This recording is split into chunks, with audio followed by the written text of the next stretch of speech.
you can have all these great ideas and then the next morning you're like, why did I ever think of that? Do I live by a schedule? I mean, so and so. We try and have kind of like our mornings and evenings planned out, but then the rest of the day, it's really on the fly. You know, get up at 7:30 and know I'm going to be going to bed around 12 o'clock. But in between that, it's, you know, whatever the day's call is.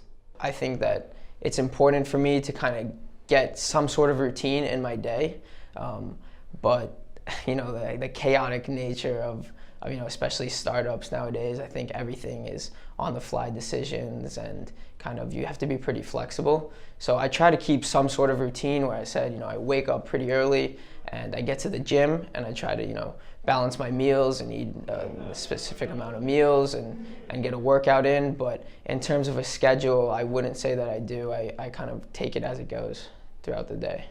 I think that you should have certain big pillars in your life that are kind of like your schedule, whether it's like you get up at 7 and you end the day or whatever. But I think having a defined schedule I think it doesn't like breed creativity or whatever. And I think if you're trying to do the same thing every day all the time, yeah, it can have its benefits, but I think it can also have major negatives. I'm a pretty big impulse person, very big actually on impulsiveness. Everyone kind of knows that, and it's like one day if something just feels right, you just gotta like ride with it, and you shouldn't like reject from that or something, whether it's in work or whether it's just in normal life. Like someone's like, yeah, you want to do this tonight, it's like, yeah, you shouldn't have to like live by a schedule completely.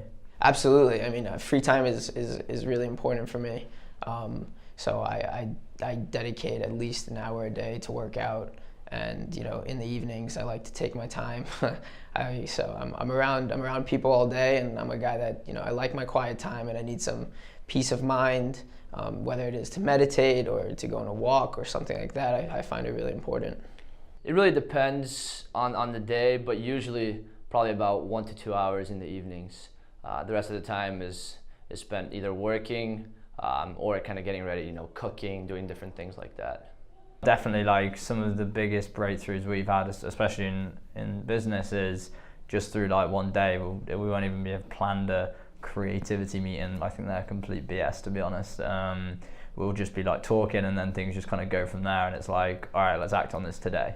You know, like ideas are great and everyone can pontificate and have all these great creativity ideas, but it's one of them where we have an idea, it's like, okay, let's spend 4 hours, get somewhere with it and see if it's actually going to make sense, because you can have all these great ideas and then the next morning you're like, why did I ever think of that?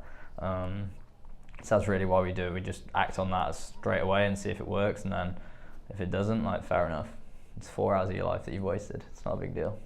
I think that, you know, from my own personal standpoint, having free time is kind of like a time where the ideas just start flowing to me, and I think it's just good for my mental health to have an hour or two where either I'm watching a TV show or just hanging out with the boys and just chatting, you know, grilling, doing different things like that. So having that is just good for my mental health, and so I think that really helps the ideas to flow better.